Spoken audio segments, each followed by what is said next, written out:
Hi there and welcome to the Stock Club podcast, coming to you from the top floor of MyWallSt HQ here in Dublin, Ireland. In this week's episode, we're going to talk about the companies that are trying to fix the healthcare system, Facebook's content moderation problem, and the two companies we'd like to invest in if big tech is broken up. So here with me today is Emmett, who's back from his holidays. Hello. Seems like you were away for a while, and Rory. And we also have a special guest here today, just Colin, one of our MyWallSt subscribers. How are you? Who's here for a week, seeing what we do here at MyWallSt.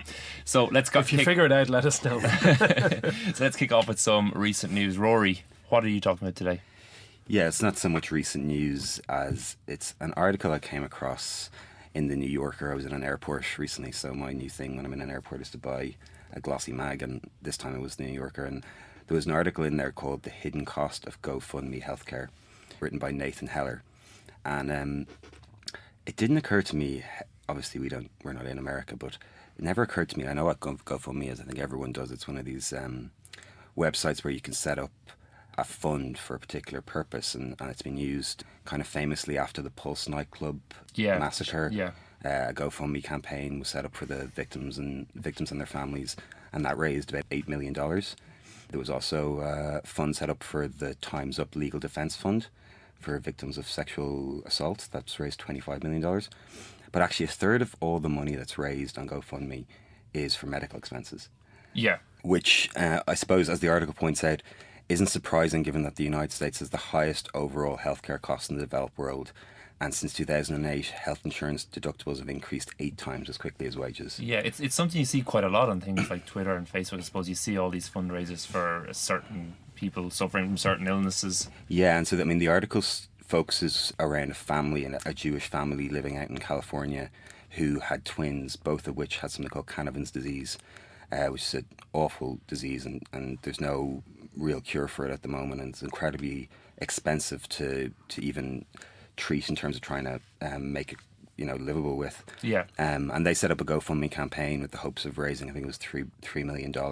Yeah. And they raised quite a lot of money, and they had a huge support from their own community, and a local charity even agreed to take on the case so that all the deductions were tax deductible, and they still didn't make it anywhere close to it. And the article really focuses on how these campaigns are really driven by the narrative, and how if you have a good story, you're going to raise the money, and if you don't, you're not. And there was even they even had suggestions from people of paying a PR firm to take on their case, and the father just didn't feel comfortable with that at all. Didn't feel right with the idea that the money people were donating was going to a PR company.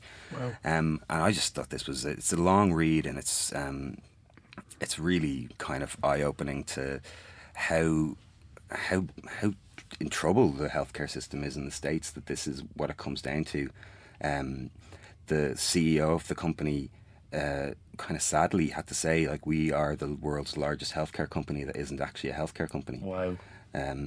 So I thought it was a great article. If anyone has a chance to read it, you can get it online for free. I think the New Yorker gives you 3 free articles a month or something. But it definitely highlights, we talk about industries that want to be disrupted. If you look at 2 in particular, or 3 in particular really, healthcare, college tuition and college textbooks, I think, are the 3 that I can see right away as being industries that are going to be disrupted heavily over the next 10 years. And what are the companies that are going to come in there and disrupt those companies? I think Amazon's definitely a contender. Yeah, so I was going to say that in the last podcast we definitely talked about the college side of it, so the textbooks and the tuition. So what companies then would you see out there that are disrupting the healthcare? Well, I'm not sure if anyone's disrupting it just at the moment. There's one in our app that I think we're going to talk about a bit later that's trying something a bit mad, and we'll talk about how that's going. But of the bigger companies, Amazon's clearly making inroads into it, or they're trying to get there. They bought that company PillPack last year, which was it's a bit more down there in their wheelhouse in terms of just being a kind of pharmacy delivery business. But Bezos is working with Warren Buffett and Jamie Dimon at the moment to try and figure out a new form of healthcare, kind of one of these loonshot ideas. If you remember the book I mentioned, was it 2 weeks ago? Yeah. So I think like it's one of the most interesting industries at the moment, particularly in America. And I think that article really showed me that it is so ripe for disruption. For disruption, sorry. Yeah, no, healthcare, I think it's definitely something ripe for disruption. It's definitely an industry that's ripe for disruption. And there was another book I think we mentioned a few podcasts ago called The Healing of America, which is another really good insight into how the healthcare system in America works. And, you know, with the presidential campaign starting now, I think it's going to be a big focus of attention. Yeah. The Democrats are obviously pushing it as one of their major issues. So, depending on how the election goes, I suppose we could see some major changes coming down the road.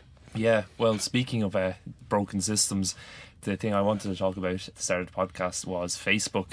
So, as many of you might have read, back in February, there was a big article on The Verge, written by a really good writer, Casey Newton, which it kind of went undercover in one of these Facebook content moderation sites. So, the first article back in February was based in Phoenix. And he's after publishing a new one in the last few weeks that's based in another site in Tampa, Florida. And really what he does is he interviews a few people who work at these sites they're Facebook content moderators, but they actually work for a company called Cognizant, which is a services outsourcer, I suppose is probably the best way to describe them.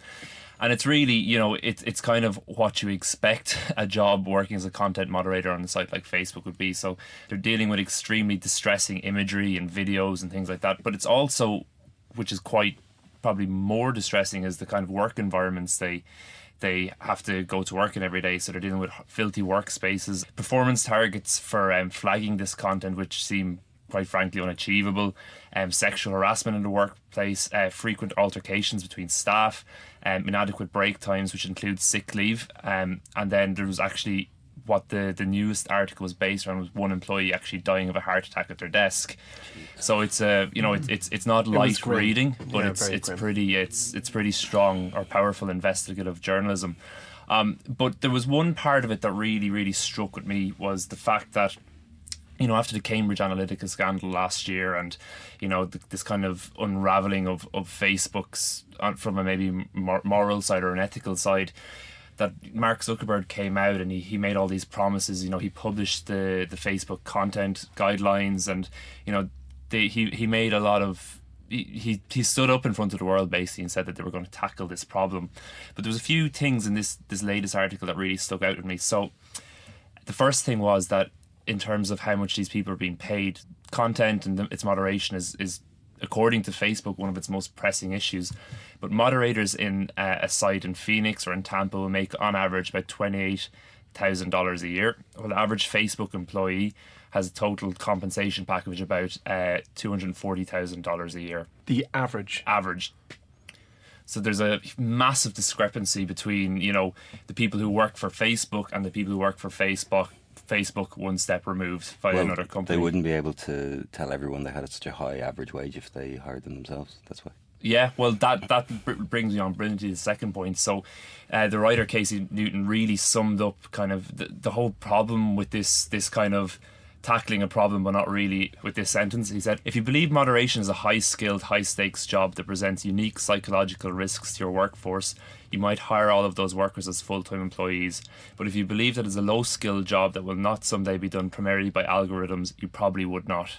And I think that sentence kind of sums up Facebook's attitude to this, that they have a massive problem with, you know, we saw even after the recent massacre in New Zealand, that they have a massive problem with controlling the content that goes onto their site, but it's more of an optics or an exercise in optics rather than actually tackling the problem. They're just putting, you know, low-paid, low-skilled workers, throwing them at the problem in often very, very kind of unfair and unethical work environments until they figure out a way to not have to pay anyone to do it. Yeah. It was a grim piece. Sorry, Roy. I read the piece as well, and I just thought it was so dark. And presuming everything that was written is factual and correct, what kind of brought to my mind was, and bringing it to the first person, to me, an awareness in me came at a point where I never wanted to eat chicken again that came from a battery. Now you might wonder why. What relevance is that? But, you know, your awareness of the supply chain of the products that you're consuming. Yeah. And, you know, you don't want to think that the chicken that you're just about to devour had at least a pretty miserable time on this planet. And the analogy, I guess, that you look at the supply partners, the service partners of Facebook, and the average is like nearly $250,000 salary. Yeah. And yet in the back room, for me, it sounded red like it was a battery. You Yeah. know, people are working in conditions that are just not right in this day and age. I mean, on the moderation side, I think this is going to be a problem that we will continue to face for the next 10, 20 years. I can't see a way that this is going to solve itself. And of course, it's not a problem exclusive to Facebook. It's probably worth pointing out. It's just, it seems to afflict them most, or they seem to deal with it in the worst ways, maybe. Yeah, as the biggest platform, they're going to see the most things going on with it. There was an interesting case here in Ireland just a few weeks ago where there was a murder case, and it was involving children, and the names of the children weren't supposed to be posted. And of course, the day after sentencing, they were being posted all over Facebook. And Facebook were pulled up in front of a judge, and their response was, well, we didn't know the names of the children, so how can we possibly stop the names being published? And as much as that sounds like a cheeky answer, it's true. It's so hard to stop people going onto these platforms and doing things that they're not supposed to do without eyes on them constantly, and it's never going to happen on a community with 2.2 billion people. Yeah. What did Tim Cook call it? A chaos factory? That's right. Yeah. Speech. It's pretty accurate. So two slightly darker stories to start off the podcast, maybe. But we're going to move on to a company we never talk about, so I hope you're going to lighten the mood. I sure am. In fact, I'm going to talk about a company we've never spoken about on this podcast at all, and it's also the company I know best, possibly ever, and it is MyWallSt.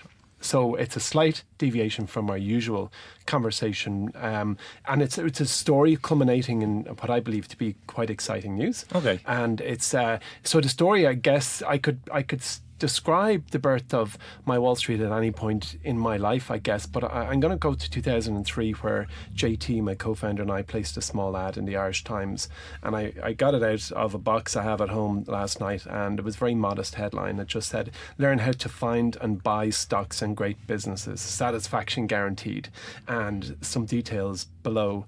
And JT and I had a very simple plan, which was demystify the stock market, teach investing in a way that a child could understand and that anyone could profit from. And we wanted to create one room full of new stock investors. And that room was in a hotel seminar room. So we filled the room. 22 people arrived on that day. And it began, I guess, the earliest beginnings of MyWallSt, which is the company we went on to co-found 10 years later. So when that event concluded, when the seminar concluded, all 22 participants expressed delight. They did a survey if they thought it was useful, or are they going to actually go out and buy shares.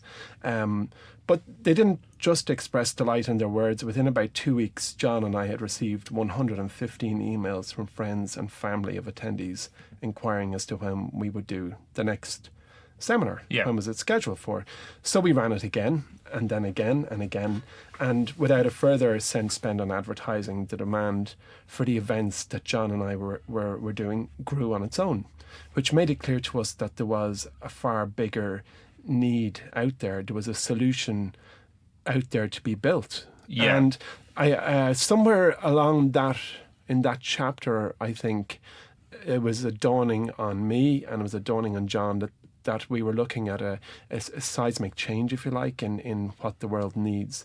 So 2006, we called a halt to the seminars in order to retract and hatch a bigger plan.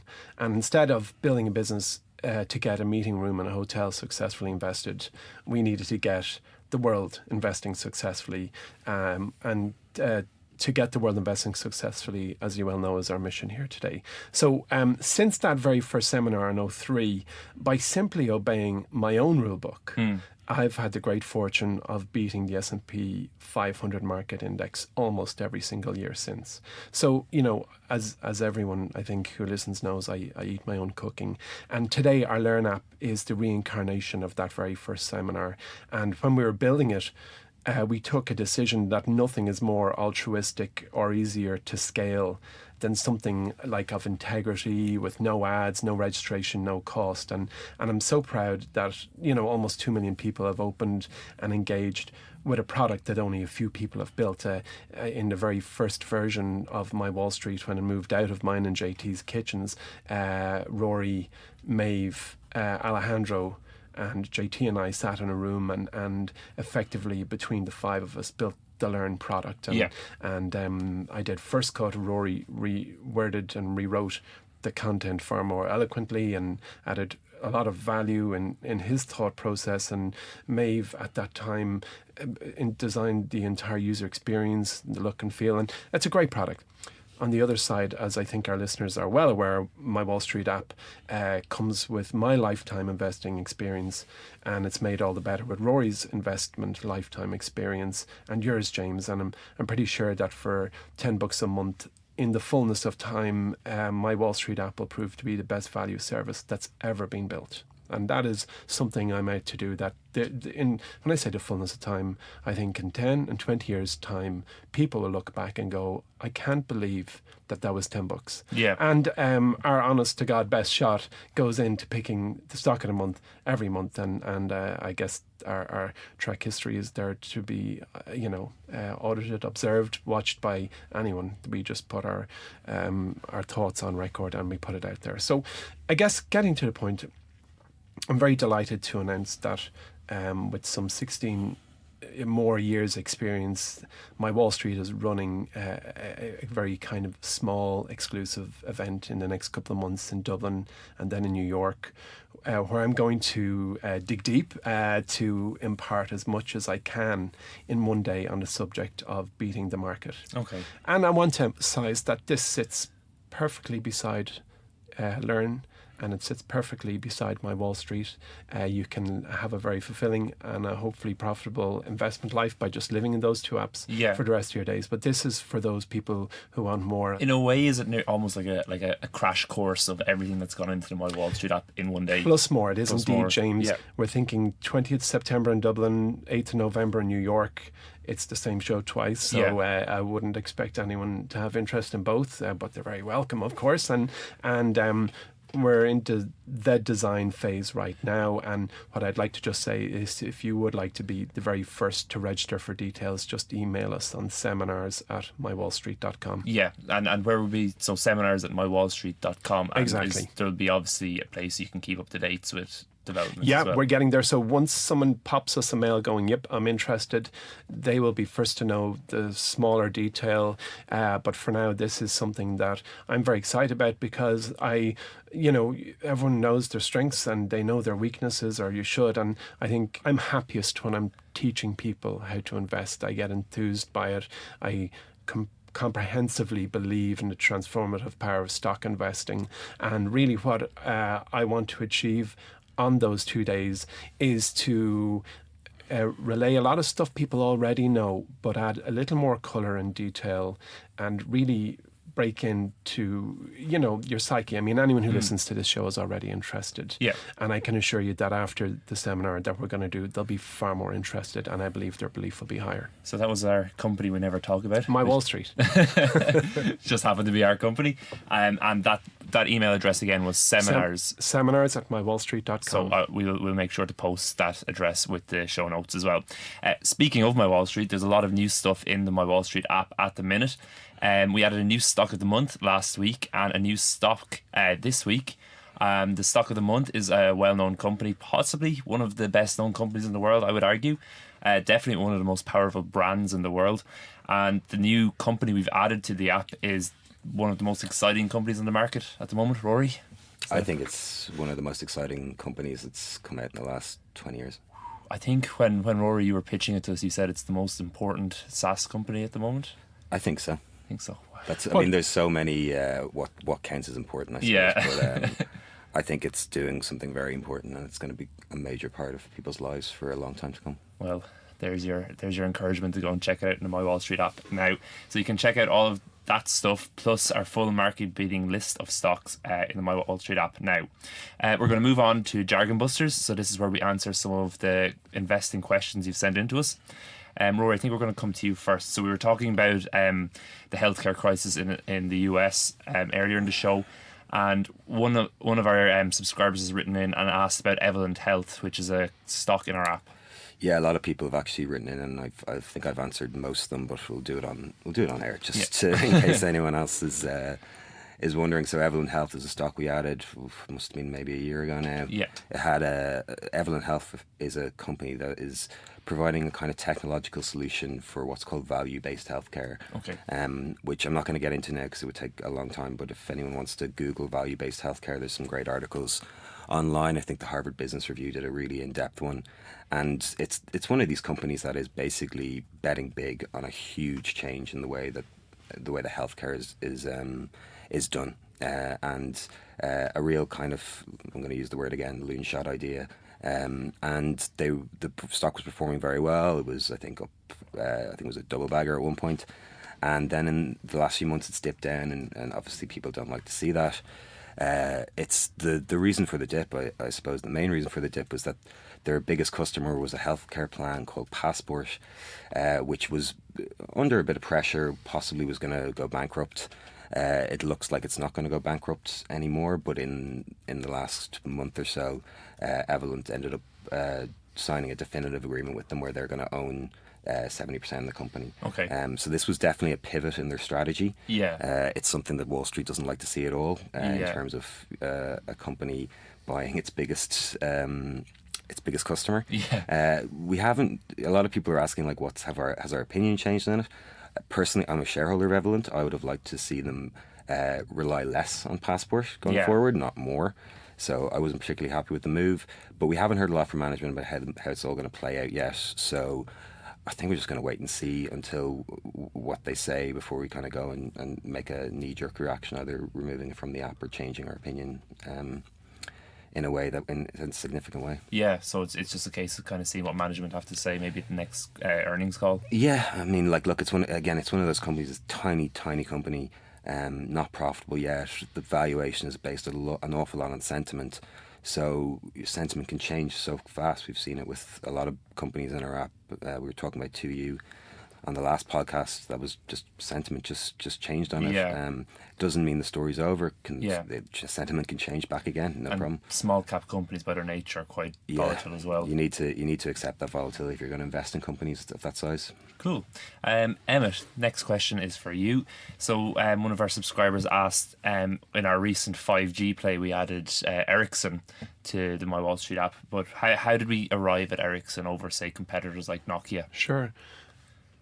Nokia lost their way for a while, and I think anyone in Nokia would admit that they did indeed lose their foothold for a while. And I think, Roy, you spoke about their loon shots failed not too long ago. But Ericsson have a complete turnkey solution now.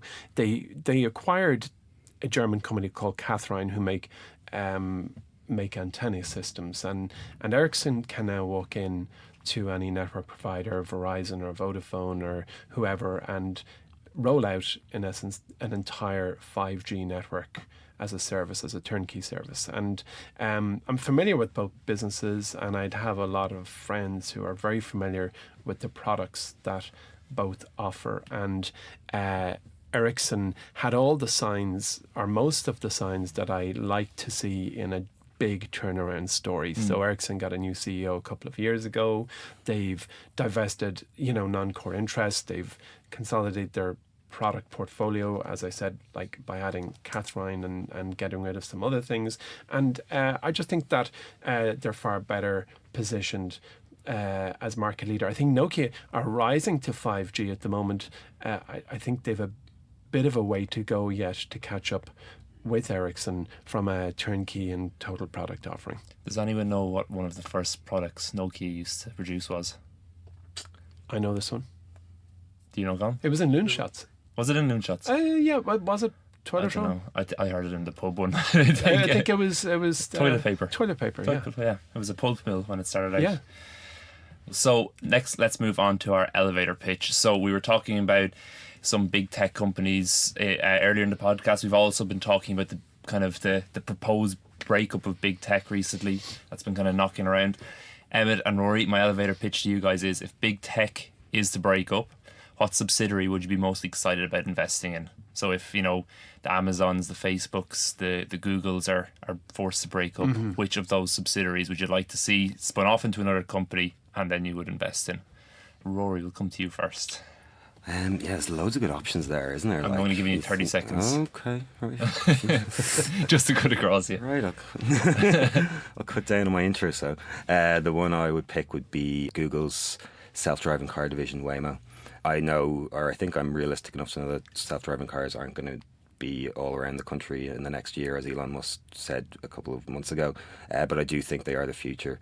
And I think the company, Waymo, are so far ahead of everyone else when it comes to the research and development of this software. And I think it's going to be automobile travel is going to be a software play going in the future. Yeah. The hardware can be replicated by big car companies. It's going to be the technology behind it that sells, and the safest, most well-researched software will win out. Yeah. Okay, cool. So that's Waymo, division of Alphabet. Emmett, what subsidiary would you like to invest in? Well, interesting. I'm going to the same hunting ground as Rory, and I'm going to go for a small business that Google acquired 13 years ago for $1.6 billion, which at the time I thought was crazy, and it's YouTube. Okay. And the reason I would buy shares in YouTube without actually knowing the fundamentals below it at the moment is that there are very, very few people, if any, I know under the age of 50 who don't use it regularly, plus they have clearly monetized the platform with adverts. And when you look at other things, that 70% of a person's media time is spent with their smartphone, YouTube really, they're king. Yeah. Okay, cool. So that we have two divisions of Alphabet, Waymo and YouTube. Colin, scooch over towards the microphone there. If you had to pick one of those pitches, which would you go for? I'd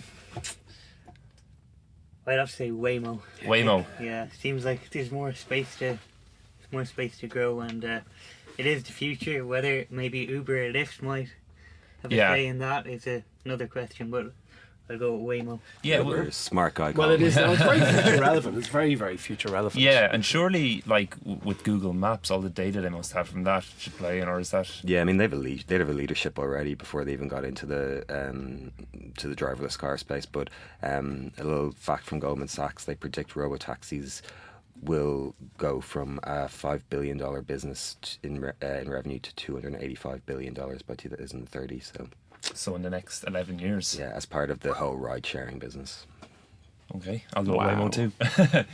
So that's about it from this week's Stock Club. Don't forget there's loads of great new stuff in the My Wall Street app at the moment. And also that if you want to find out more about our future seminars, just shoot us an email at seminars@mywallstreet.com. The email will be included in the show notes. If there's anything you'd like us to discuss or talk about in the next episode of Stock Club, make sure to get in touch. You can reach us on Twitter at MyWallStreet or email us on pod@mywallstreet.com. That's pod@mywallstreet.com. If you enjoy Stock Club, make sure to review it or rate it on your podcast player too. We'd really appreciate it. From all of us here, see you in 2 weeks and happy investing.